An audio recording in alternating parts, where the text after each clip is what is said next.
The metal scaffolding swayed beneath me, a familiar, comforting rhythm against the vast, empty canvas of the morning sky. Below, the city sprawled at the forgotten circuit board, humming with the promise of another Tuesday. I was 70 stories up, cinched into my harness, welding a crossbeam onto what would soon be the city's newest architectural marvel, a shimmering tower of glass and steel. The arc welder hissed, a sharp metallic tang joining the smell of ozone in the distant city exhaust. My name is Mark. I'm a construction worker. Or I was. That was just before the world decided to break. The first scream wasn't from a human throat. It was the shriek of metal, a tearing sound that ripped through the urban drone, followed by a sickening crunch. I glanced down, wiping sweat from my eyes with a gloved hand. Down on Main Street, a city bus had veered sharply, mounting the curb, plowing into a lamppost. Steam billowed from its ruptured radiator, but that wasn't what seized my attention. People were spilling out of the bus, not in an orderly fashion, but like a disturbed ant pile. And among them, a figure in a ripped suit, moving with a bizarre, lurching gait, lunged at a woman trying to help him. Her scream cut off abruptly. My heart hammered against my ribs, a sudden, cold dread washing over me despite the morning heat. This wasn't a traffic accident. The way that man moved, the way he latched onto her, it was primal, animalistic. Below, the chaos multiplied. More people were running, scattering like pigeons, their shrieks echoing off the glass canyons of downtown. Then I saw it, another person, then two, then a dozen, all moving with that same unnatural shuffle, converging, tearing, feeding. The city, my city, the one I'd spent my life building and shaping, was unraveling, and it was happening with terrifying speed. I felt a tremor run through the scaffolding, not from the wind, but from the ground, a collective groan from the city itself. A distant explosion rattled the air. My hands, usually steady, trembled as I unclipped my harness. My mind raced, trying to process the impossible. What the hell was happening down there? And how was I going to get off this damn skyscraper before whatever that was reached me? The first 30 seconds of my terrifying escape had begun. Below me, the streets transformed into a tableau of nightmare. Cars crashed, abandoned, some engulfed in flames that licked greedily at the buildings. Sirens, once a familiar urban symphony, now wailed in discordant panic, then choked into silence. The sounds were overwhelming, screams, gunfire, the guttural moans of them.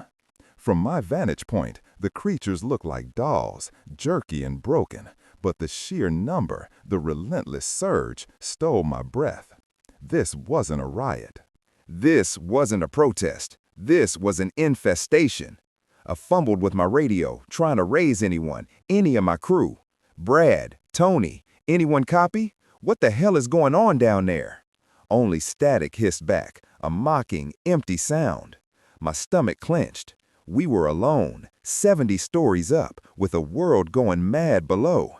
The realization hit me like a physical blow. The ground was no longer safe. Our escape had to be swift, decisive. My gaze swept the construction site. Cranes stood motionless, their long arms reaching into the sky like skeletal fingers. Piles of rebar, concrete mixers, stacks of drywall, all tools of my trade, now potential obstacles or, with enough ingenuity, weapons. I was a construction worker, built to solve problems, to impose order on chaos. But this chaos felt insurmountable. The sheer scale of it was staggering. "Mark, you seeing this?" Big Tony's voice crackled through my personal comm, a raw edge of panic in his usual booming tone. He was on a lower floor, 50 stories down, overseeing a concrete pour. They're everywhere. It's like a goddamn movie, Mark."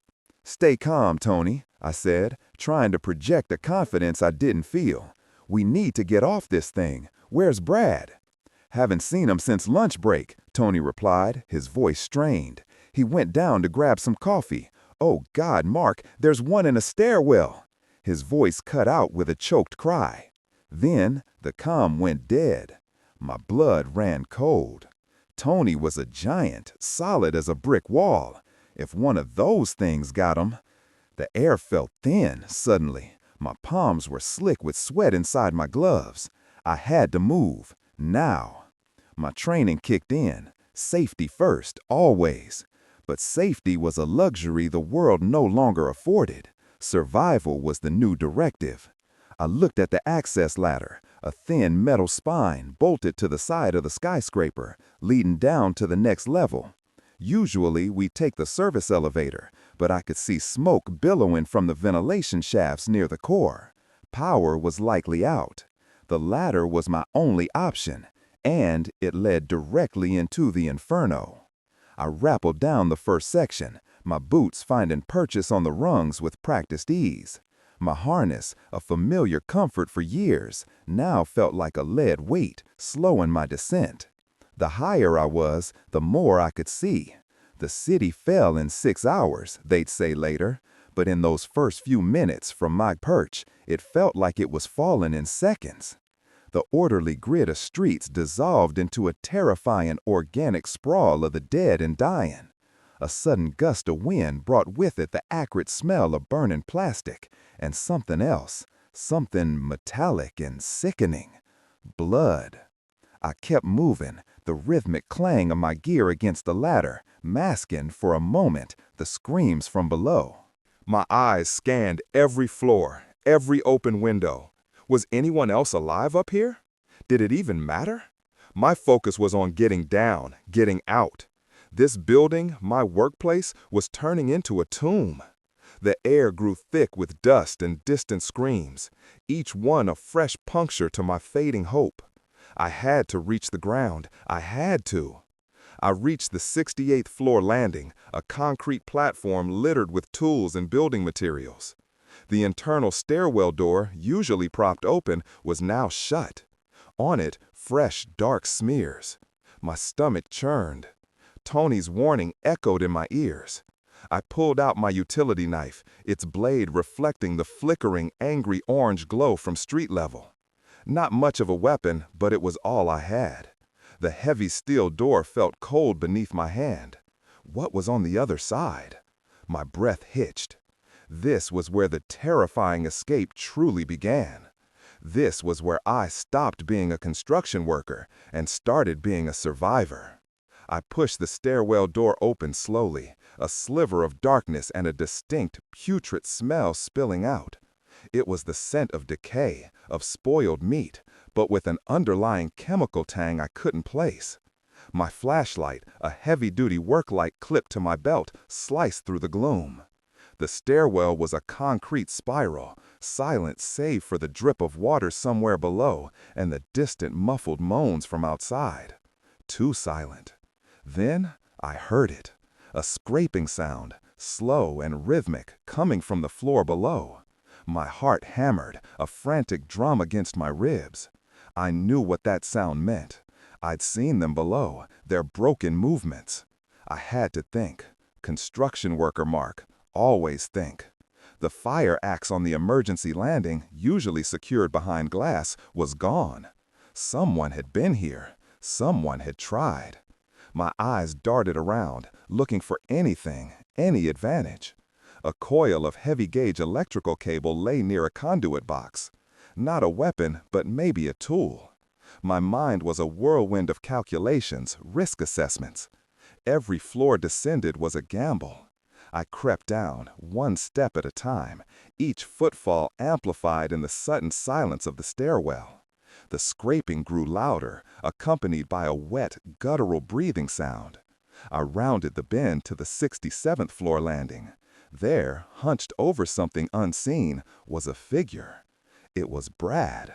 My breath caught in my throat. Brad, usually meticulous, was sprawled, his hard hat knocked off, his safety vest ripped. His face was pale, his eyes unfocused, milky. He was gnawing on something dark and indistinct. A colleague, a friend. Now, a monster. My hand tightened on the utility knife, its smallness mocking me. Brad, I whispered, the name catching in my throat. He didn't respond, just lifted his head slowly, his jaw slick with a viscous, dark fluid. His eyes, once full of a cynical humor I'd grown to appreciate, were now empty, devoid of anything human. He made a low growl, a sound that vibrated in my chest, and lunged. It was fast, impossibly fast for someone so broken. I reacted on instinct, years of physical labor giving me a surprising burst of speed. I dodged, Brad's outstretched, claw-like hand swiping past my face, the air stirring on my cheek. The smell was overpowering now, decay and a metallic sweetness. He stumbled, hitting the concrete wall with a sickening thud, then turned, slowly, eyes locked on me. I backed up the stairs, my boots slipping on a loose chunk of plaster. My heart was a piston, threatening to burst through my chest. This wasn't a human. This was a force of nature, a predatory machine. I needed a weapon, something heavy, something I knew.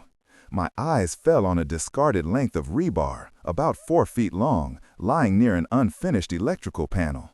Heavy, jagged, familiar. It was meant to reinforce concrete, to withstand immense pressure. Now, it would be my only defense. Brad lunged again, a guttural shriek tearing from his throat. I moved with desperate speed, grabbing the rebar. It was cold, rough, and weighty in my hands. Just as Brad reached me, I swung. Years of swinging hammers, of wielding heavy tools, put power behind the blow. The rebar connected with his temple with a sickening crack. He staggered, a wet gasp escaping him, but didn't fall. He just shook his head, that milky gaze still fixed on me, and lunged again. No, my mind screamed. This wasn't a movie. They didn't just drop. This was real. I swung again, this time aiming for the face, a primal surge of adrenaline making me roar. The rebar tore through his cheek, spraying blackish blood, but still he came. His arms flailed, his hands reaching, grasping. One of them caught my shoulder, fingers digging into the thick fabric of my work jacket. I felt a searing pain, not from a bite, but from the sheer force of his grip. I had to put him down. He wouldn't stop. He was a threat, not Brad. Not anymore. With a grunt, I twisted, bringing the rebar down in a savage overhead arc, striking the top of his skull. The sound was sickening, a wet thud followed by a soft squelching noise. Brad dropped like a sack of concrete, hitting the landing with a final shuddering tremor. He didn't move. I stood there, breathing heavily, the rebar clutched in my trembling hands, watching his still form. My first kill. My friend. The weight of it was immense, crushing, far heavier than any tool I'd ever lifted. My stomach revolted, bile rising in my throat. This was the cost of survival. This was the terrifying reality of the city falling in 6 hours. The silence that followed was deafening, punctuated only by my ragged gasps. The smell of blood filled the air, thick and metallic. My shoulders ached, my heart still thumped a frantic rhythm. But I was alive. I had survived my first encounter. And I knew, with a horrifying certainty, there would be many more. The journey down, through a skyscraper now infested, had only just begun. The question wasn't if I'd encounter more, but when, and whether I'd be able to do what I just did again. The thought made my skin crawl. What else was I capable of? What else would I have to be capable of? I descended slowly, the rebar clutched in my hand like a lifeline. Each floor was a grim landscape of abandonment and implied horror. Tools lay scattered, lunch pails upturned, hard hats resting like fallen sentinels. The air grew thicker with dust and the pervasive scent of decay. I imagined the rush hour crowds, the endless flow of commuters, now reduced to this. This wasn't just a city falling, it was a civilization disintegrating, minute by agonizing minute. My watch, still miraculously functional, showed 8:47 a.m. Barely an hour since that first scream. An hour, and the world was already this far gone.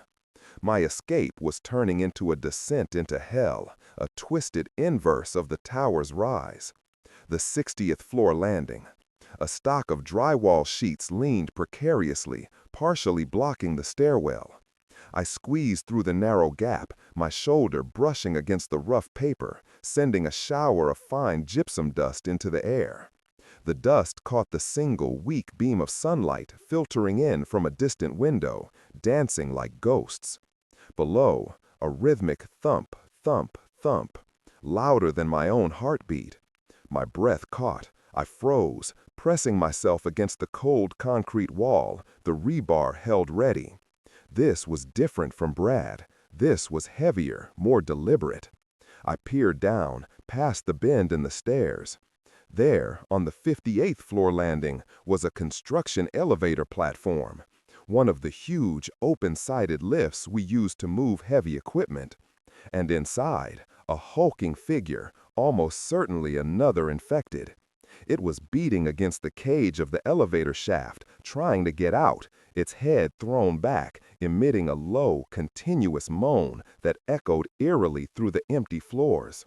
My mind, the construction worker's mind, immediately assessed the situation.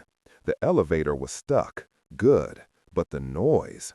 That incessant moaning could draw more, and the creature itself was massive. It looked like Big Lou, the foreman from the ground crew. Huge, barrel-chested. If it was him, taking him down with just a rebar would be a nightmare. I knew these shafts. We'd installed them. There was an emergency stop panel on the 59th floor, recessed into the wall. If I could reach it, I could cut the power, silence that thing, maybe even send the platform plummeting. My mind, the construction worker's mind, immediately assessed the situation. The elevator was stuck. Good.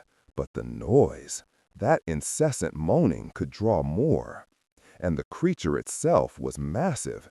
It looked like Big Lou, the foreman from the ground crew. Huge, barrel-chested.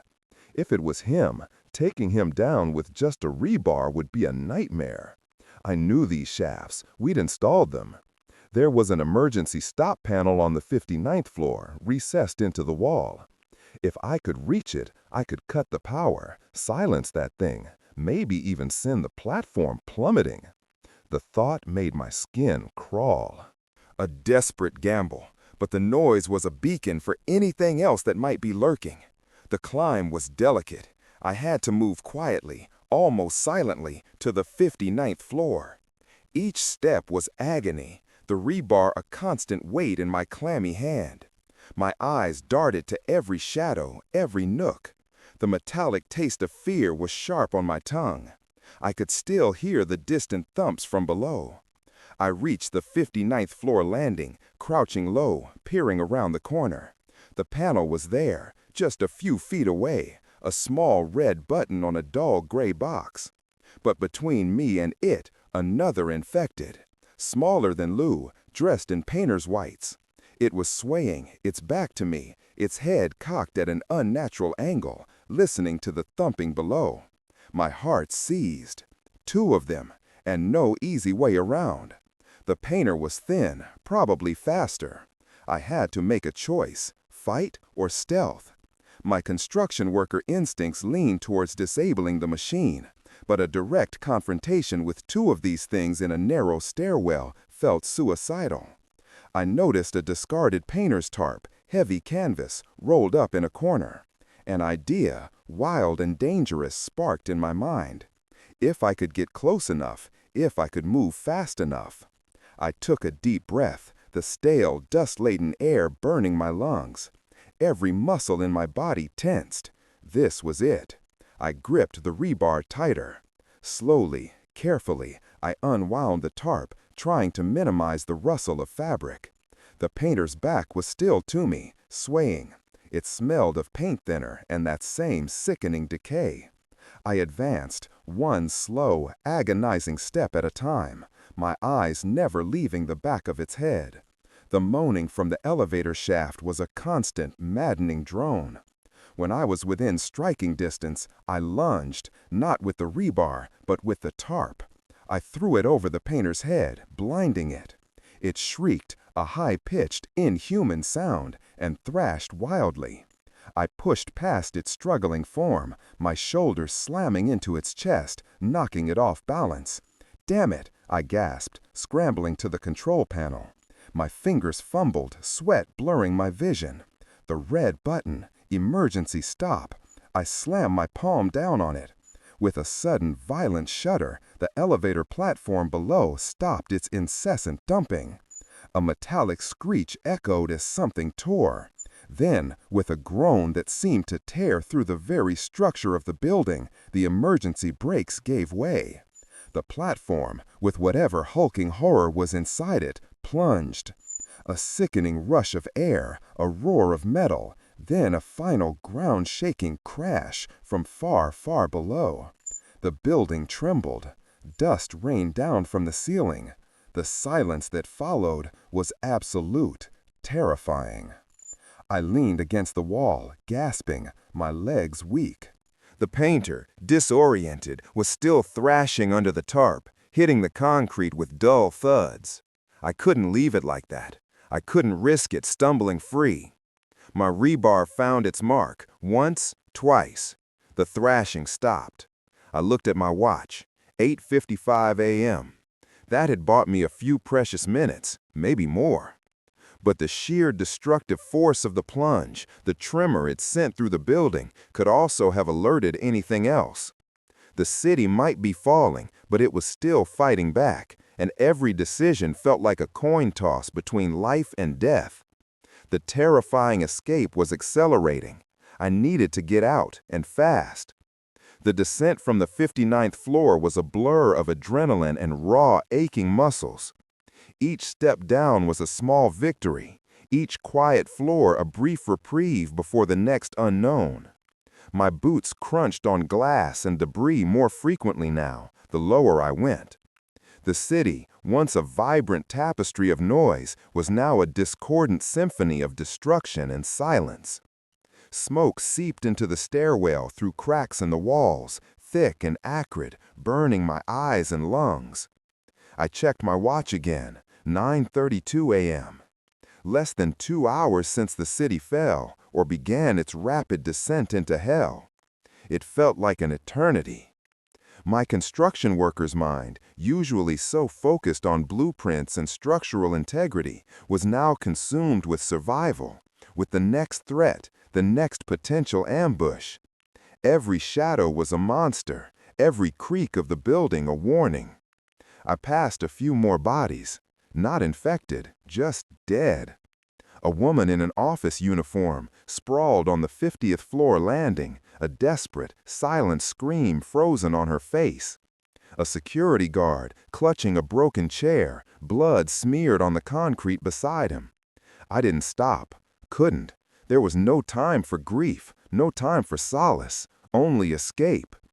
The air grew heavier, the moaning from outside more distinct, more pervasive. It was a low, constant hum, a predatory thrum that seemed to vibrate in my very bones. They were everywhere. The lower floors were going to be a nightmare.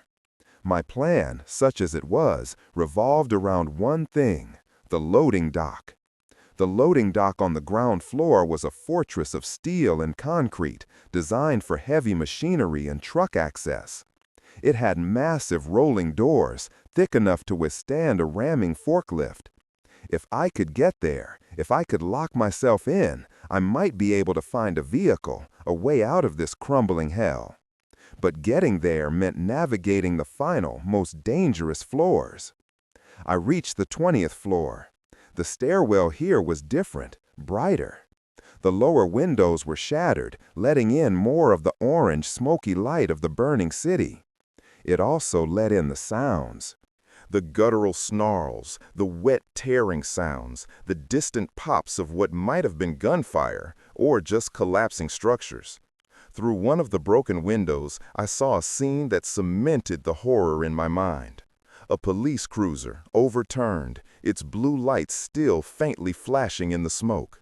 A handful of officers, or what had been officers, now shambling figures, tearing at something on the ground. The uniform didn't protect them. Nothing did. The city fell indiscriminately. My stomach churned, but I shoved the fear down. Survival. Only survival. I gripped the rebar tighter. My hands were raw, calloused from years of work, now scraped and bleeding from my desperate journey. The 10th floor, this was it. The administrative offices. Less concrete, more drywall. More potential hiding spots, but also more blind corners. I proceeded with extreme caution, pressing myself against the wall, listening intently before each turn. The sounds from outside were louder now, sickeningly close. Suddenly, a door burst open from one of the offices. A man, disheveled, wild-eyed, stumbled out.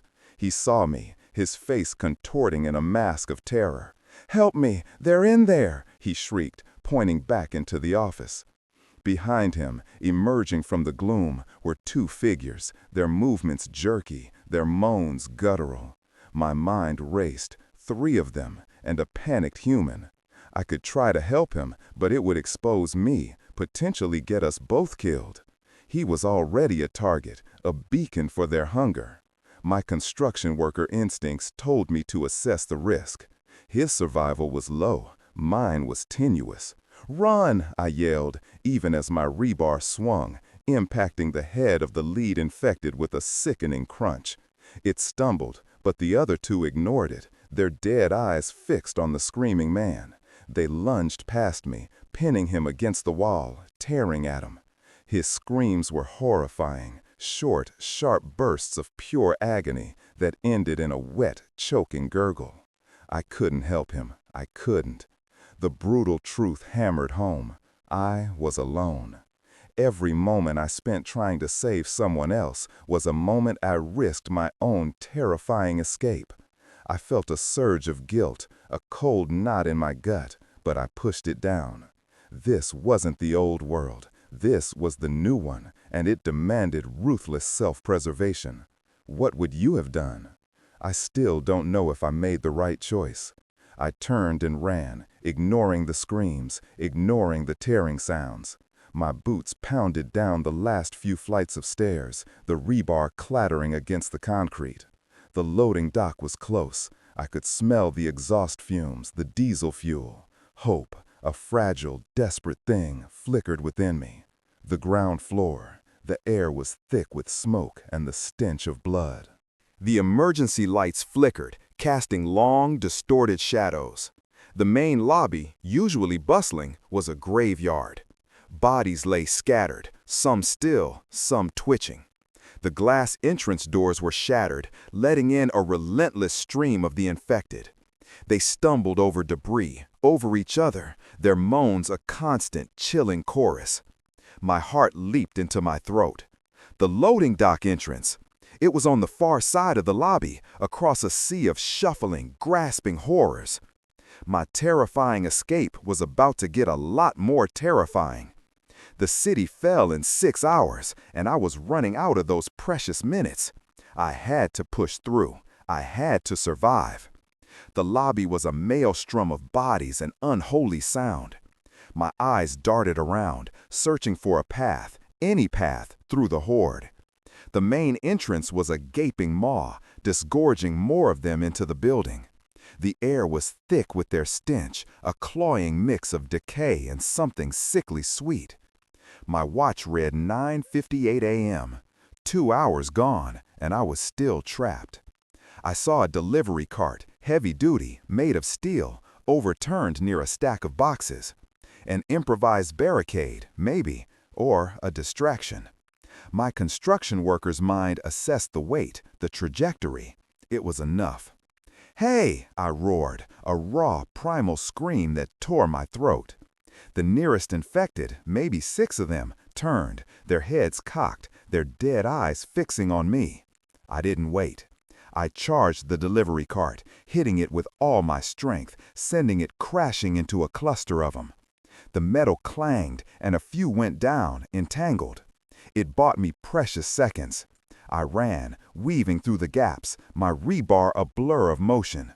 Each swing was desperate, fueled by pure adrenaline and the primal instinct to survive. I struck, not to kill everyone, but to clear a path, to create momentary openings. A solid thwack against a skull, a wet crunch against a shoulder. They were slow, but their numbers were overwhelming. Their hands, surprisingly strong, clawed at my clothes, my skin. One scraped my arm, tearing a strip of fabric from my jacket. I didn't stop, couldn't. The loading dock door. It was a massive, rolling steel door, the kind found in industrial warehouses. It had a small access door cut into it, locked, but potentially my salvation. My construction worker knowledge told me these doors had internal mechanisms, emergency override panels. If I could get to it, if I could figure out the sequence. A shriek cut through the noise, right behind me. Too close. I spun, rebar raised. A woman in a stained office dress, her face a mask of primal hunger, lunged. Her teeth, impossibly sharp, snapped inches from my face. I brought the rebar down, again, with sickening force, catching her in the jaw. She reeled, a wet gurgle escaping her throat, giving me just enough time to duck into the small access door. The door slammed shut behind me with a heavy thud, plunging me into sudden, almost absolute darkness. The sounds of the horde were muffled, but still present, a constant, low growl against the steel. My heart hammered, my chest heaving. I leaned against the cold metal, gasping, trying to regain my breath. I had made it, for now. My flashlight beam cut through the gloom. I was in a small, cramped hallway, smelling of exhaust and stale concrete. Forklifts, pallet jacks, and stacks of shipping crates lined the walls. This was the loading dock, my sanctuary. I found the control panel for the main rolling door, a heavy-duty box with a series of buttons and a manual crank. Years of work in these sites meant I knew the drill. Power was out, so the automatic buttons were useless. It was going to be the crank. My arms already ached, but the thought of those things outside, the memory of their grasping hands, gave me a fresh surge of determination. I inserted the crank and began to turn. It was heavy, resistant, groaning with each rotation. My muscles screamed in protest. Each inch the door rose was a monumental effort. Outside, the muffled moaning intensified. They knew. They always knew. As the door slowly began to open, a sliver of light appeared, revealing a scene of utter devastation. The loading bays were clear, no trucks, no personnel, just empty concrete littered with debris. But beyond the bays, the alleyway was choked with them. Dozens, hundreds, all pressing against the chain-link fence that separated the loading dock from the street. Their heads lifted, their moans rising in pitch as they saw the light, saw me. No, no, no, I muttered, cranking faster, desperately. My arms burned, my shoulders screamed. I needed to get a vehicle, any vehicle, and get out. My eyes scanned the bay. Nothing, no trucks, no vans, just an old, beat-up maintenance golf cart sitting uselessly in a corner, its tires flat. Useless. My escape plan was hitting a wall. The city fell in 6 hours, and I was about to be trapped in its dying gasp. Then I saw it. Tucked away in the far corner, almost hidden behind a stack of empty pallets, was a flatbed utility vehicle, the kind we used on site to move heavy materials. It was small, sturdy, and crucially, it looked like it might still be operational. Its key, a familiar sight, hung from a hook beside the ignition. But between me and it, a small cluster of infected, maybe 5 or 6, had already spilled into the loading dock through a shattered window on the far side. They were drawn by the light, by the sound of the cranking door, and now by the sight of me. My heart sank. Every single step of this terrifying escape was a fight. I finished cranking the door just enough for me to slip through, not wide enough for a vehicle. That meant I had to open it fully, expose myself to the alleyway horde, all while dealing with the new threats inside. My breath hitched. This was it. This was where I lived or died. The city had fallen, but I refused to fall with it. The flatbed utility vehicle, my only way out. I gripped the rebar tighter, my knuckles white, and advanced toward the cluster of infected. They turned, their moans rising, their dead eyes fixing on me. My construction workers' resolve hardened. This wasn't just about escape anymore. It was about vengeance. For Brad, for Tony, for the nameless, faceless dead. The fight in the loading dock was a desperate ballet of survival. I moved with a savage intensity I hadn't known I possessed. The rebar became an extension of my will, striking, parrying, pushing. I focused on one at a time, each blow fueled by the primal urge to live. One lurched, I brought the bar down on its head, sending it sprawling. Another clawed at my arm, its ragged nails tearing skin, but I twisted, using my momentum to smash its head against a steel beam. The sickening crunch echoed in the cavernous space. The smell of their blood, that cloying, metallic sweetness, was nauseating. My breath hitched in ragged gasps. My arm burned where it was scraped. The adrenaline, a potent cocktail of fear and fury, surged through me, pushing me past pain, past exhaustion. I reached the flatbed, my body screaming in protest. The keys. I snatched them, my fingers fumbling in my haste. The ignition. I jammed the key in, twisted. The engine coughed, sputtered, then roared to life. The sound was deafening in the enclosed space, a beacon, a siren call to every infected in the vicinity. Outside, the chain-link fence groaned under the weight of the growing horde. They clawed, they bit, their numbers increasing with terrifying speed. I could see their faces, a horrifying mosaic of decay and hunger, pressing against the wire. I slammed the flatbed into reverse, backing it out from behind the pallets. The steering wheel was greasy beneath my palms. My hands trembled, but my resolve was absolute. I needed to open that main loading dock door, and I needed to do it now. The controls for the main door were on the panel beside the access door, but the manual crank was still engaged. I had to disengage it, then hit the emergency open button, hoping against hope that the vehicle's rumbling engine hadn't killed all the power. I leaped out of the flatbed, leaving the engine running, a dangerous lure. "Stay put, you bastards," I snarled at the remaining infected, who were now stumbling toward the noisy vehicle, drawn by the sound. I sprinted to the control panel, fumbled with the crank. A quick twist, a metallic click, and it was disengaged. Then the button, a large, red, inviting button. I slammed my palm down. Nothing. My heart sank. The power was out. The flatbed's engine must have drained the last of the juice. Damn it. My construction worker's mind, always looking for a workaround, raced. What else? What else could open this behemoth of a door? Then I remembered. The emergency chain. High above the door, a thick steel chain hung down, usually only used for maintenance. It was a manual override, a brute force method. But it was there, and it was just within reach.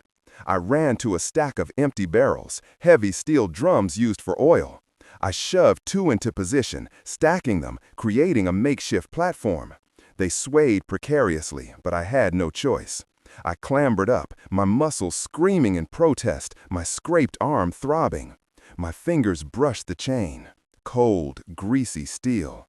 I pulled. It was incredibly heavy, resistant, but it moved, inches at a time. The door began its slow, agonizing ascent, groaning like a dying beast. Each pull on the chain was a struggle, my feet slipping on the barrels, my body swaying. Outside, the horde at the fence was a frenzy of motion and sound. They smelled me. They saw the opening door. Their moans intensified, a deafening chorus of hunger. I kept pulling, my breath coming in ragged gasps. Sweat streamed down my face, mixing with grime and blood. My arms were on fire. The door rose, a slow, agonizing reveal of the nightmare beyond.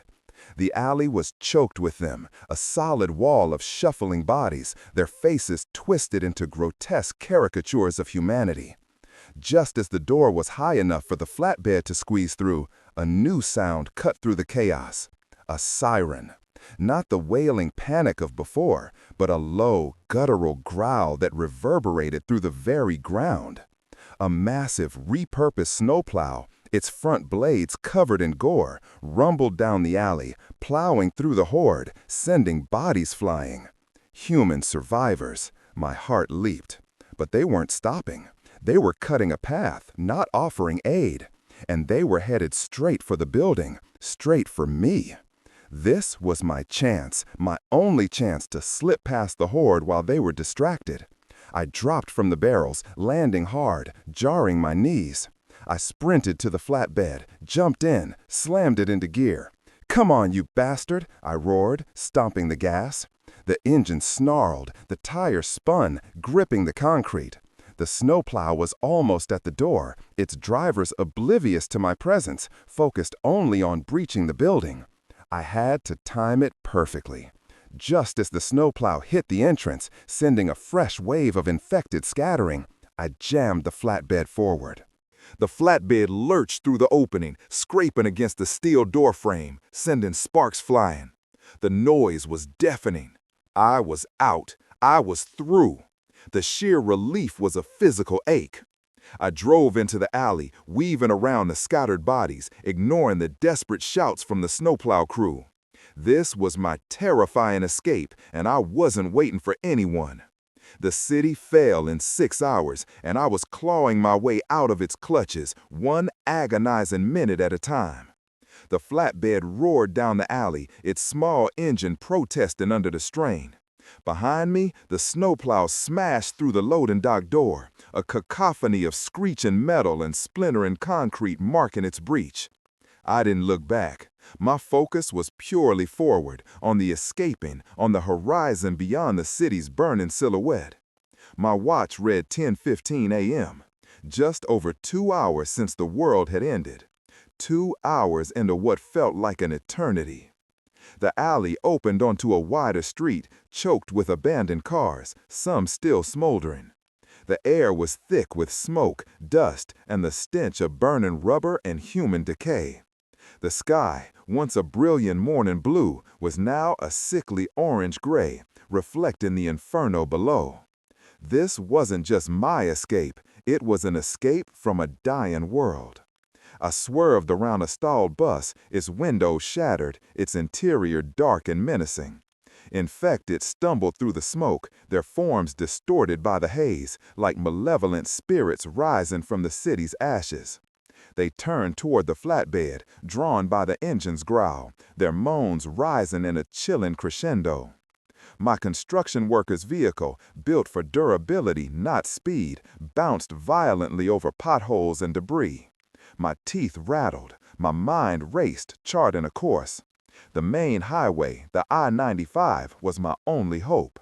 It cut through the city, leading out into the countryside. But it meant navigating a maze of urban horror. Every turn was a gamble, every intersection a potential death trap. I pressed the gas pedal to the floor, squeezing every ounce of power from the small engine. A sudden, jarring impact. The flatbed lurched, nearly throwing me from my seat. I spun the wheel, regaining control, my heart hammering against my ribs.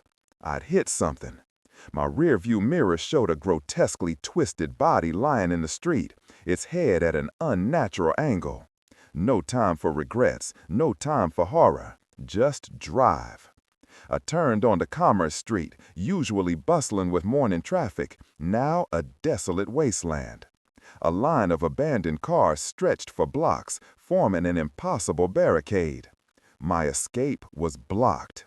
Panic, cold and sharp, clawed at my throat. Then I saw it. A construction site on the left, a skeletal framework of a building, half finished. And, crucially, a gap in the perimeter fence. My construction worker's eye immediately assessed the potential. A detour, a risky one, but maybe my only one. I swerved the flatbed, bumping over the curb, tearing through the flimsy chain-link fence. Metal shrieked, but held. I was on the construction site, a familiar, chaotic landscape. Piles of rebar, concrete mixers, stacks of lumber. It was dangerous, but it was my kind of dangerous. I knew this terrain. I wove the flatbed between concrete forms and heavy machinery, kicking up clouds of dust. My familiarity with the site allowed me to navigate at a reckless speed, faster than I could on the main streets. But the noise of the engine, the tearing metal, was a beacon. Suddenly, a figure appeared from behind a stack of plywood, lurching directly into my path. I slammed on the brakes, the flatbed skidding sideways. Too late. The front fender clipped the creature, sending it sprawling. But then, from every shadow, from behind every stack of materials, they started to emerge. Dozens of them. Workers, my former colleagues. They hard hats askew, they safety vests torn. They were drawn by the noise, by the fresh meat. They shuffled, they moaned, their numbers growing by the second. I was trapped. My heart sank. My plan, my terrifying escape, was falling apart. I was in familiar territory, but now it was a grave. The city fell in 6 hours, and I was about to be buried under its ruins. My eyes darted around, assessing the terrain. To my left, a towering scaffold reaching up several stories. To my right, a partially constructed concrete wall. My construction worker's brain, despite the terror, was still working, still calculating.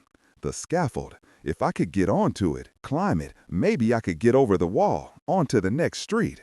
It was a desperate move, but the flatbed was surrounded. I couldn't drive through this many. "No!" I roared, throwing open the driver's side door. I grabbed my rebar, the familiar weight a small comfort, and burst out of the flatbed. The nearest infected lunged, but I dodged, swinging the rebar in a wide arc, creating a pocket of space. I ran for the scaffold, weaving through the lumber and concrete debris, the moans of the horde closing in. My boots slipped on loose gravel. My breath was ragged, burning my lungs. They were fast, surprisingly so, when they had a target.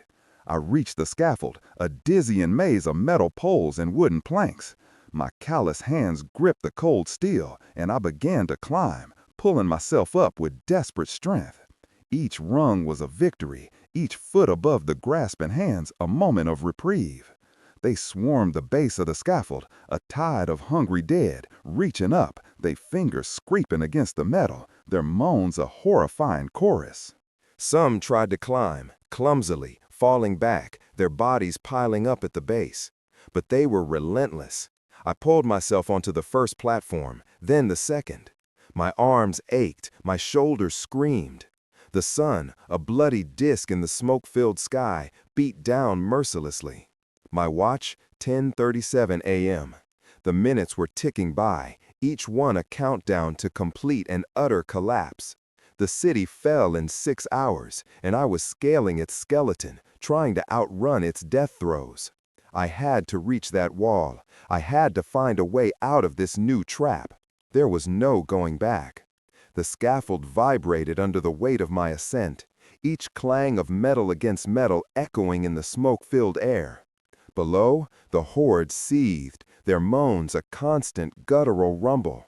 Some of them were actually trying to climb the scaffold, their dead eyes fixed on me, their grasping hands scraping at the metal poles. It was a terrifying sight, like watching a swarm of ants attempt to scale a tree. They were clumsy, falling back, but their sheer persistence was unnerving. My construction worker's instinct, honed by years of working at heights, kept me moving. My hands found purchase on the familiar rungs. My boots gripped the crossbeams. Higher, faster. My breath burned in my lungs, the acrid smoke from the burning city stinging my eyes. My vision blurred. I reached the third level, maybe 40 feet up. From here, I could see over the concrete wall that separated this site from the next street. It was just another street, another stretch of urban decay, but it was different. It was a new path, a continuation of my terrifying escape. The jump was risky, a gap of maybe 10 feet from the edge of the scaffold to the top of the concrete wall. And on the other side, more unknown. But staying here, letting the horde potentially figure out how to overwhelm the scaffold, was a death sentence. My eyes scanned the immediate area. A heavy-duty canvas tarp, used to cover materials, lay draped over the scaffold railing. My mind, always seeking a solution, sparked. A makeshift rope. Not ideal, but it was something. I tore the tarp free, the canvas ripping with a loud krrt. The sound drew their attention below. their moans rising in a frenzy. I ignored them. I quickly fashioned a crude rope, knotting the corners, checking for strength. It wasn't perfect, but it was my only chance. I secured one end to a sturdy crossbeam, testing it with my full weight. It held. Barely.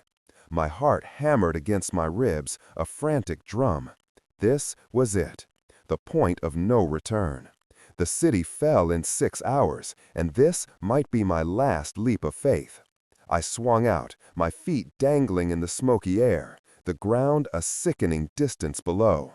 The tarp rope stretched, groaned, but held. I kicked off the scaffold, launching myself across the gap. The wind rushed past my ears, the screams from below momentarily fading. For a split second, I was flying. My hands slammed into the rough concrete of the wall, fingers scrabbling for purchase. My body swung violently. My raw palms screamed in protest, but I held on, a desperate white-knuckled grip. I scrambled, pulling myself up, muscles burning, until I could get one leg over the top, then the other. I rolled onto the other side, landing hard on my shoulder, the rebar clattering beside me. Pain shot through me, a sharp, searing ache. I lay there for a moment, gasping, trying to clear the dust and pain from my vision. I was over. I had made it. But the other side wasn't empty. 3 of them, shambling figures, drawn by the crash of my landing, the metallic clatter of the rebar. They were maybe 50 feet away, slowly turning, their dead eyes fixing on me. One was missing an arm, another had a gaping wound in its chest, but they kept coming, relentless. My watch, 10:55 a.m. Almost 3 hours, 3 hours since the world went dark. My escape was a series of sprints and desperate gambles, each one pushing me closer to the edge of my endurance. I scrambled to my feet, grabbing the rebar. This street was narrower, lined with abandoned storefronts, their windows mostly intact but dark. Less chaos than Main Street, but still dangerous. The air here was cooler, less smoke, but still carried the faint, pervasive stench of decay. My eyes darted around, looking for an opening, a weakness. A hardware store. Its display window was shattered, a tempting gap in the urban armor. Tools, weapons, supplies. A construction worker's paradise, now a desperate lifeline. But the 3 infected were closing in, their moans low and guttural. I had to create a distraction. My gaze fell on a stack of lumber near the storefront, dry wood, easily combustible. A desperate idea, reckless and dangerous, sparked in my mind. I sprinted toward the lumber, dodging the nearest infected. Its outstretched hand scraped my back, tearing my jacket, but I ignored the pain. I reached the stack, fumbling for my lighter, a cheap disposable one I always carried. My hands trembled, making it hard to strike a spark. The infected were almost on me, 2 of them. The third was right behind. I heard their wet, shuffling steps, felt their hot, putrid breath on my neck. Finally, a spark. A tiny flame flickered to life. I jammed it into the dry wood, watching it catch, slowly at first, then spreading, licking greedily at the lumber. Smoke billowed, thick and acrid. "Come on, you bastards!" I screamed, a raw, desperate roar that tore my throat. The infected stopped, momentarily confused by the sudden smoke, the unfamiliar smell. Then, drawn by the noise, by the light, by the movement, they turned toward the fire, their moans shifting, becoming more agitated. The distraction worked. For now. I turned and ran, sprinting for the shattered window of the hardware store. Glass crunched under my boots. I leaped through, landing in a shower of broken shards, my body screaming in protest. I was inside, safe, for now. But the sounds from outside, the crackle of the fire, the agitated moans of the infected, told me my reprieve was temporary. The fire would draw more. My terrifying escape had just found a new, temporary sanctuary, but the clock was still ticking. The city was still burning, and I was still in the middle of it. Every breath I took was a prayer, every step a desperate plea for more time.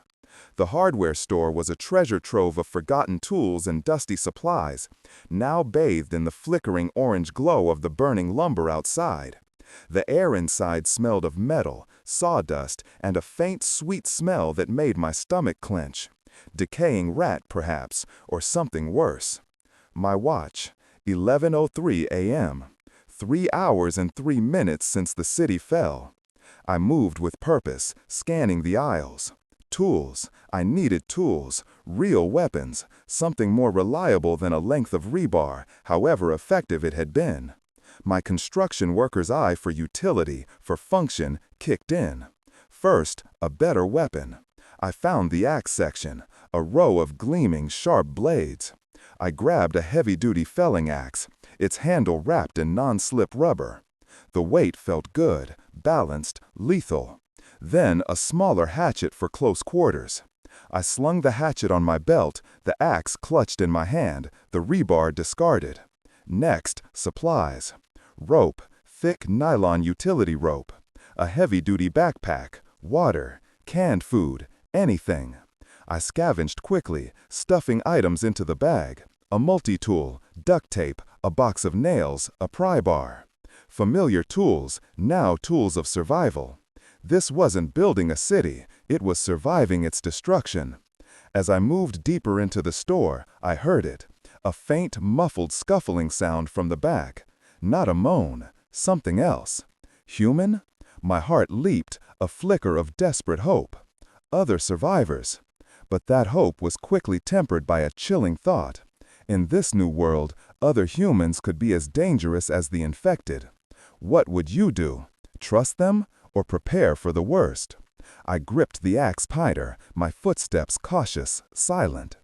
The scuffling grew louder, accompanied by a low, guttural growl that sent a chill down my spine. It was coming from the back storage room, behind a closed, reinforced steel door. My hope withered. It wasn't human. It was them. I crept closer, pressing my ear against the cold steel door. The growls were distinct now, interspersed with a wet, ripping sound. More than one, and they were feeding. My stomach clenched, bile rising in my throat.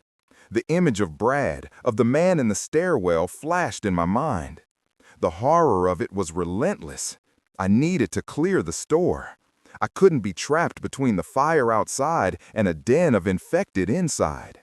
My eyes scanned the area around the storage room door. Heavy shelving units, stacked high with paint cans, hardware, boxes. My construction worker's brain immediately saw the potential for a barricade. Or a trap. The shelves were bolted to the floor, but the boxes on them were not.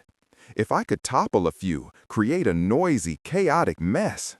It was a gamble. It could draw more, but it could also buy me time, maybe even bury them. I found a forklift, small but powerful, nestled between aisles. Empty. Its keys dangled from the ignition. Hope, a stubborn, tenacious thing, surged. I jumped into the driver's seat, twisting the key. The engine sputtered, then roared to life. The sound was deafening in the enclosed space, a siren call to anything that might be lurking. I could hear the agitated moans from behind the storage room door intensify. They knew. I rammed the forklift into the shelving unit nearest the storage room door. Metal shrieked, shelves buckled, and a cascade of paint cans, tools, and boxes crashed to the floor with a tremendous din. Dust, paint, and debris exploded into the air, creating a blinding, choking cloud.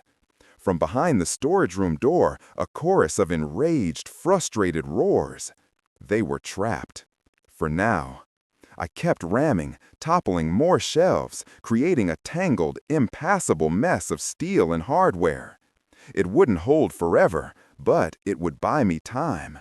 Precious, agonizing minutes. My watch, 11:27 a.m. Almost 3.5 hours. My terrifying escape, constantly threatened, constantly rerouted, was pushing me to my absolute limits. I looked out the shattered front window. The lumber fire was burning fiercely now, sending plumes of black smoke into the sky. But the infected were still there, drawn by the light, the heat, the sheer anomaly of it. They milled, they moaned, a restless, hungry tide. I couldn't stay here. The fire would die, the barricade would eventually fail, and the horde would overwhelm me. I needed to keep moving. The highway. I had to reach the highway. I turned the forklift, preparing to smash through another section of the perimeter, to open a new path to the next street. My escape was a constant demolition, a forceful carving of a path through a world that had suddenly decided to consume itself. The city fell in 6 hours, and I was going to be the one who made it out. I had to. The forklift, a blunt instrument of my desperate will, roared as I drove it toward the back wall of the hardware store. My construction worker's eye calculated the weakest point, a section of cinder block with a narrow maintenance door. It wouldn't be pretty, but it would be a breach. My watch read 11:42 a.m. The clock was ticking, a relentless countdown to the 6-hour mark. I slammed the forklift into the wall. Concrete cracked, dust exploded, and the maintenance door buckled inwards with a screech of tortured metal. I hit it again, then a third time, until the wall gave way with a satisfying crash, revealing a narrow, rubble-strewn alleyway beyond. The noise was immense, a declaration of defiance, and I knew it would draw every infected within a mile. "Let's go," I muttered, my voice hoarse. I reversed the forklift, then drove it through the newly created gap, leaving the chaos of the hardware store behind. The alleyway was dark, smelling of damp earth and stale garbage. On either side, brick walls rose high, cutting off the smoke-filled sky. It was a tunnel, a narrow, dangerous path. My goal? The I-95. Somewhere beyond these labyrinthine alleys, beyond the burning core of the city, lay the highway. The thought of open road, of fields, of anything other than urban death, fueled my resolve. As I navigated the narrow alley, the sounds of the city were distant, muffled by the surrounding buildings. But a new sound emerged, a low, rhythmic thump, thump, thump, coming from ahead. My heart hammered. Not the shuffling moans of the infected. This was heavier, more organized. I stopped the forklift, cut the engine, plunging the alley into a sudden, unnerving silence. I gripped my axe, my body tensed. I crept forward on foot, my boots crunching on broken glass, each step agonizingly slow. I peered around a corner. The alley opened into a small, abandoned park. And there, in the center, was a military Humvee, its engine running, idling. And around it, half a dozen infected, tearing at its reinforced doors, trying to get in. The thump, thump, thump was the vehicle's heavy diesel engine. My blood ran cold. Military. They were here. But the infected had them, or what was left of them. My gaze swept the area.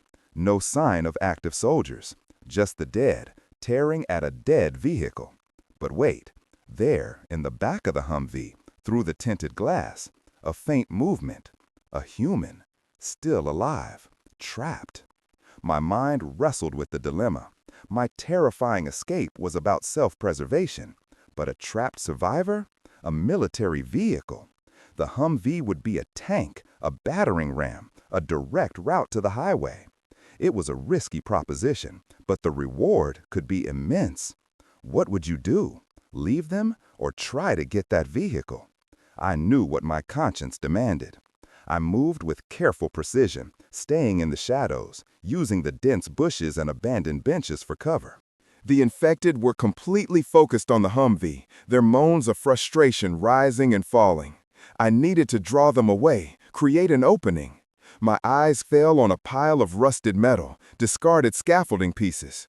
My construction worker's mind immediately saw the potential. Noise, loud, irritating, attention-grabbing noise. I picked up a length of rebar, not my own, but a fresh, heavier piece. I hurled it with all my might at a stack of metal pipes near the far end of the park. It landed with a deafening clang that echoed through the confined space. The infected, as one, paused. Their heads lifted, turning toward the sound. A moment of confusion, then they shuffled, slowly at first, then with increasing speed, toward the source of the noise. The distraction worked. They were drawn away from the Humvee. Now was my chance. I sprinted for the Humvee, my axe clutched tight. The heavy vehicle loomed, a fortress against the encroaching chaos. I reached the driver's side door, trying the handle. Locked, of course. Through the window, I could see the survivor now. A young woman, clad in a tattered military uniform, her face pale, streaked with dirt and blood. She looked at me, her eyes wide with a mixture of terror and disbelief. I tapped on the glass, urgently pointing to the lock. She seemed to understand, fumbling with the mechanism. The sounds from the far end of the park intensified. The infected were getting agitated, realizing the noise wasn't food. They were turning back. My heart hammered. Time was running out. The lock clicked, the door swung open, and I pulled the woman out, almost dragging her from the vehicle. She was weak, disoriented, but alive. "Get in," I barked, shoving her into the passenger seat. I jumped into the driver's seat, the controls unfamiliar, but similar enough to heavy machinery.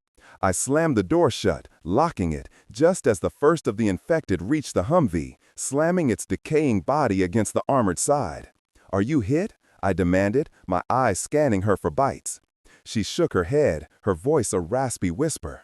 "Scratched. Just scratches. Thank you." Her eyes were wild, still filled with the terror of being trapped. There's only me. The rest, gone." My watch, 12:05 p.m. 4 hours gone. 4 hours since the city began its terrifying descent. I had rescued a survivor. Now I had to get us both out. I slammed the Humvee into gear, its powerful engine growling a promise of escape. The city fell in 6 hours, but we were going to be the ones who drove out of its dying embrace. This was our terrifying escape, and we would fight for every single minute of it. The Humvee, a beast of steel and diesel, rumbled through the alleys, its reinforced frame shrugging off the occasional impact of a shambling infected. "Are you hit?" I demanded, my eyes scanning her for bites. She shook her head, her voice a raspy whisper. "Scratched. Just scratches. Thank you." Her eyes were wild, still filled with the terror of being trapped. There's only me. The rest, gone." My watch, 12:05 p.m. 4 hours gone. 4 hours since the city began its terrifying descent. I had rescued a survivor. Now I had to get us both out. I slammed the Humvee into gear, its powerful engine growling a promise of escape. The city fell in 6 hours, but we were going to be the ones who drove out of its dying embrace. This was our terrifying escape, and we would fight for every single minute of it. The Humvee, a beast of steel and diesel, rumbled through the alleys, its reinforced frame shrugging off the occasional impact of a shambling infected. The woman beside me, Private Sarah Jenkins, was trying to catch her breath, her eyes darting between the chaos outside and my grim face. "The highway," I said, my voice rough. "We need to get to the highway." She nodded, clutching her tattered M4 carbine, its magazine conspicuously missing. I-95 North, it's our best bet. They were trying to establish a quarantine zone further upstate, near the border. Hope, fragile but persistent, flickered at her eyes. If it's still there. "Don't count on it," I muttered, swerving to avoid an overturned ambulance. The military fell fast, saw it myself. The city fell in 6 hours, Sarah. They won't have stopped it beyond the walls. My watch read 12:35 p.m., 4.5 hours. The sun was directly overhead, a pale, anemic disk in the smoke-choked sky. The heat inside the Humvee was stifling, a grim furnace of fear and exhaustion. My construction worker's mind, used to the precise control of heavy equipment, wrestled with the unfamiliar military vehicle. But the principle was the same: move heavy things, get from point A to point B. The streets grew denser with abandoned vehicles, a concrete labyrinth of despair. Every block was a potential dead end, a new trap. The city, in its death throes, was trying to drag us down with it. "Left here," Sarah suddenly shouted, pointing down a narrow side street. "It's a shortcut, leads directly to an access ramp." I didn't hesitate. I spun the wheel, the heavy Humvee groaning in protest. The shortcut was even worse than the main streets. Old brick buildings, their windows mostly dark, formed a tight corridor. The air here was still, oppressive, the moans of the infected echoing eerily off the walls. Then I saw it, a construction barricade. Heavy concrete barriers, rebar protruding like broken teeth, completely blocking the alley. Damn it! I slammed the brakes. The Humvee skidded to a halt, the engine rumbling ominously. My terrifying escape was blocked again. "What now?" Sarah asked, her voice tight with panic, her eyes darting nervously at the sounds from behind us. More infected were turning into the alley, drawn by the sudden stop, by the engine noise. My construction worker's brain, fueled by desperation, kicked in. I looked at the barricade, solid. But beyond it, on the other side, a narrow gap. And on the right, a derelict building, its lower windows boarded up, its brick exterior crumbling.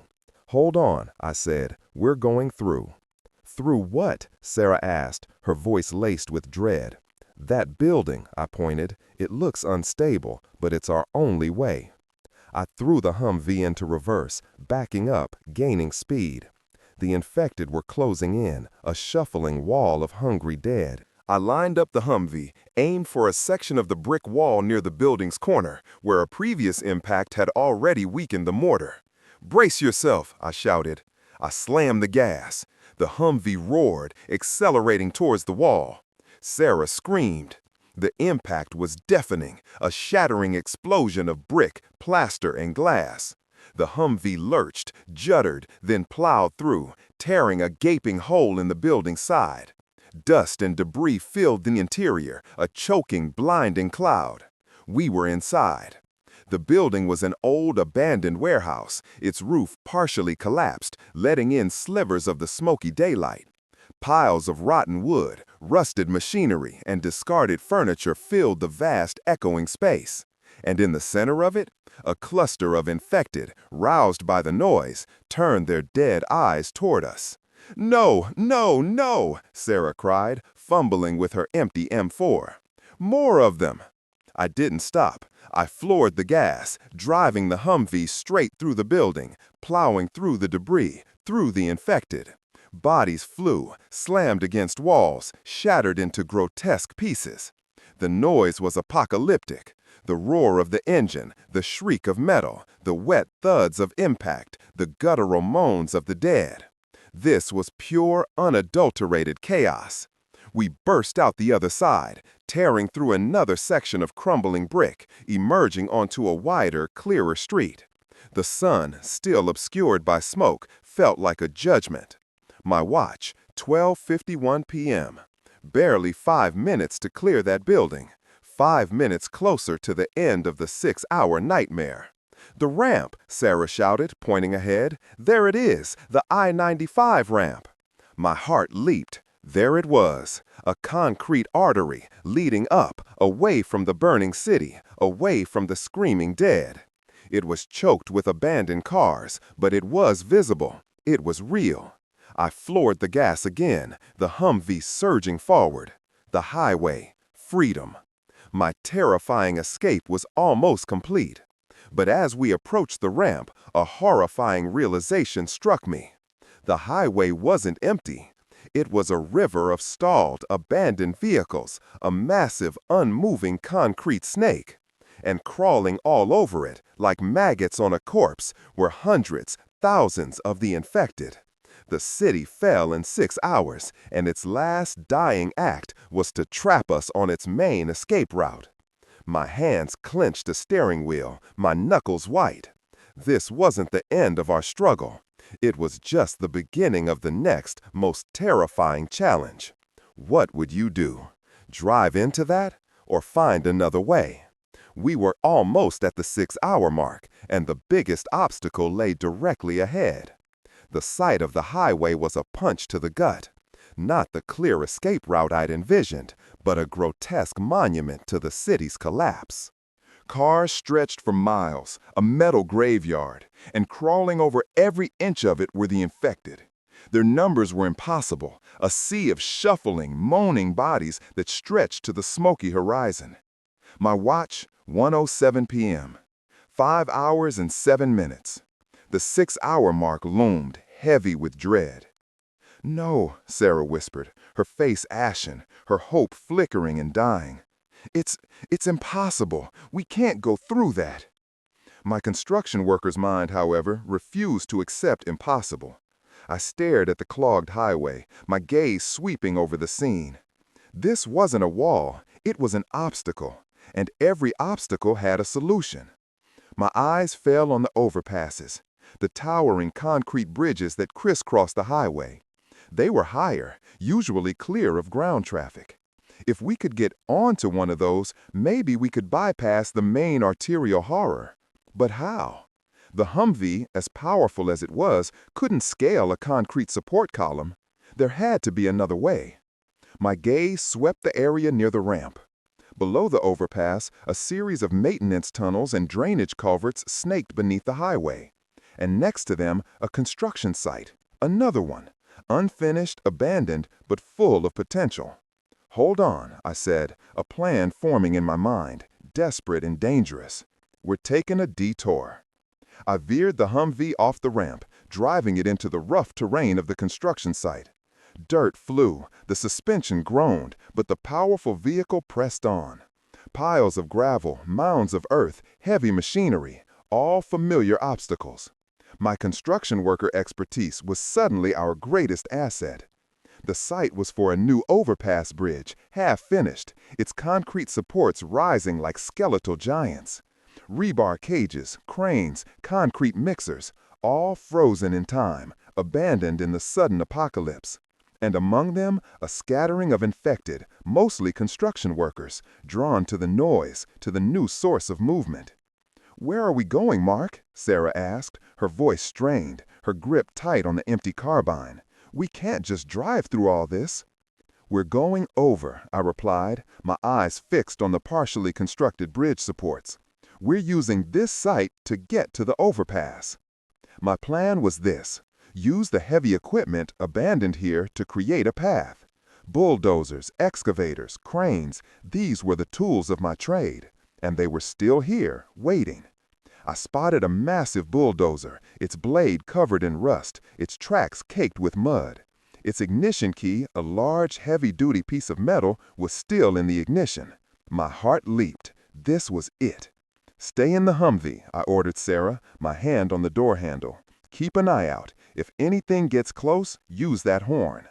I jumped out, axe in hand, and sprinted for the bulldozer. 2 infected, both wearing stained hard hats, shuffled toward me, drawn by the Humvee's engine. I met them head-on, my axe a blur of motion. One fell with a sickening crunch. The other I slammed against the side of the bulldozer, its head impacting the steel with a dull thud before I finished it with a swift, brutal blow. I clambered into the bulldozer's cab. The seat was worn, smelling of stale sweat and diesel. I turned the key. The massive engine coughed, sputtered, then roared to life, a guttural growl that vibrated through the ground. The blade, heavy and powerful, shuddered. "Mark, they're coming!" Sarah screamed, her voice barely audible over the bulldozer's engine. She was right. The noise had drawn a horde. From the highway, from the surrounding streets, from the depths of the construction site itself, they were converging, a tide of the dead. I slammed the bulldozer into gear, its tracks churning the earth.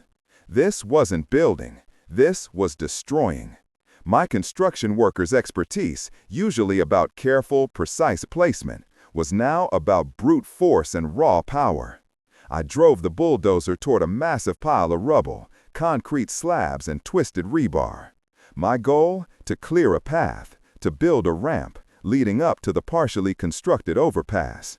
The blade bit into the debris, pushing, shoving, creating a new landscape of chaos. Concrete groaned, metal shrieked, and dust billowed into the air. The infected swarmed, trying to climb onto the tracks, trying to reach the cab. I ignored them, focused on my task. This was my terrifying escape, and I was going to use every skill, every piece of knowledge, every ounce of strength I had to make it happen. My watch? 1:35 p.m. 5.5 hours. The city fell in 6 hours, and I was building our escape route with borrowed time. The bulldozer's engine roared, a defiance against the dying world. The ramp was taking shape, slowly, painfully, but it was there, and it was our only hope. The sheer scale of the remaining problem, the horde on the highway, was still immense. But we had a chance. We always had a chance. The bulldozer groaned, its engine overheating, protesting the abuse. I pushed it harder, slamming the blade into the last pile of rubble, creating a ramp, crude but effective, up to the unfinished overpass. Sweat poured down my face, stinging my eyes, mingling with the dust and grime.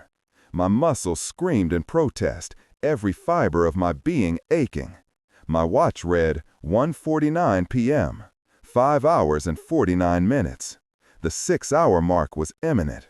"Almost there, Mark," Sarah screamed over the roar of the engine, her voice a thin thread of hope. She was right. The ramp was complete. A rough, unstable incline of concrete and rebar, leading directly onto the elevated deck of the unfinished overpass. Sweat poured down my face, stinging my eyes, mingling with the dust and grime. My muscles screamed in protest, every fiber of my being aching. My watch read 1:49 p.m., 5 hours and 49 minutes. The 6-hour mark was imminent. "Almost there, Mark," Sarah screamed over the roar of the engine, her voice a thin thread of hope. She was right. The ramp was complete. A rough, unstable incline of concrete and rebar, leading directly onto the elevated deck of the unfinished overpass. The horde was a tsunami of dead flesh, swarming the construction site, drawn by the incessant noise. They clawed at the bulldozer, their putrid hands leaving smears on the reinforced glass. Their moans were a deafening chorus, a constant, chilling reminder of the world we were leaving behind. I slammed the bulldozer into park, the blade still chewing at the last remnants of the rubble pile. "Stay here," I shouted at Sarah, my voice raw. "I'm coming for you." I jumped out of the bulldozer, grabbing my axe, and sprinted back towards the Humvee. The infected immediately turned, a surge of motion and hunger. I met them head-on, a desperate frenzy of swings and parries. My axe bit deep, tearing flesh, cracking bone. Each blow was fueled by the knowledge that this was the final stretch, the last agonizing push.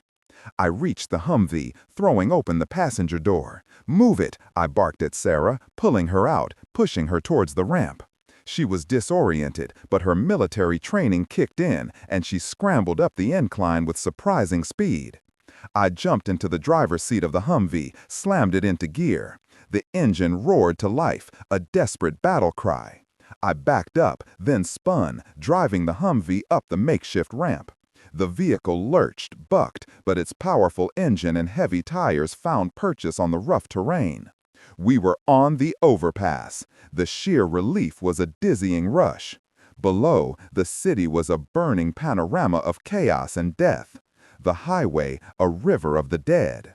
But up here, above the fray, there was a sense of eerie calm. For a moment. "We made it," Sarah whispered, tears streaming down her dirty face. "We actually made it."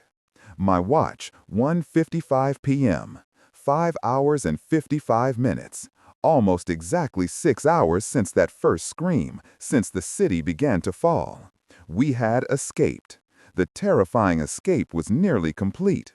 But the overpass wasn't empty. Far down the unfinished deck, a small cluster of figures. Not infected. Not yet. Soldiers. A last desperate fire base, their rifles glinting in the smoky light. And behind them, a makeshift barricade. They were fighting, still, a final bastion against the encroaching tide. I sped towards them, the Humvee rumbling, a beacon of unexpected life. They saw us, their rifles raising, then lowering, a mixture of shock and relief on their faces. "Hold," one of them shouted, a grizzled sergeant, his face grim. Who the hell are you? Survivors, I shouted back, pulling the Humvee to a halt. From downtown, the city fell in 6 hours. The sergeant nodded, his eyes scanning our battered vehicle, our exhausted faces. Figures, it's gone to hell. Welcome to what's left. The name's Sergeant Miller. You two are the first we've seen from that sector. Thought everyone was gone. My watch, 2 p.m. Exactly 6 hours.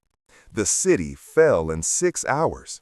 I had witnessed its terrifying descent from 70 stories up, a construction worker watching his life's work crumble. I had fought, killed, and escaped, clawing my way through its dying embrace, minute by agonizing minute. My terrifying escape was complete, but the fight wasn't over, not by a long shot. From our vantage point on the unfinished overpass, the burning city stretched to the horizon, a monument to human fragility. The sounds of distant explosions, the pervasive moans of the dead were a constant reminder. Sarah sat beside me, clutching her empty rifle, her eyes fixed on the burning cityscape, a silent testament to the horror we had endured. "What now, Sergeant?" I asked Miller, my voice hoarse but steady. He looked at me, then at the smoking ruins below. "Now," he said, "we hold, and then we move. North. We keep fighting, because if we don't, then the city fell in 6 hours for nothing." I looked at Sarah, her face etched with exhaustion, but a flicker of grim determination now in her eyes. We had made it out of the city, but we were still in the heart of the apocalypse. The world was gone, devoured in a single terrifying workday. But we were alive, and as long as we breathed, there was still a chance, still a reason to swing an axe, to drive a Humvee, to build something new from the ruins. This wasn't the end. It was the brutal, terrifying, desperate beginning of everything else. And somewhere out there, the dead were still walking, their hunger insatiable. What would we face next? I didn't know, but after today, I knew one thing. I wouldn't break. I wouldn't fall. Not like the city.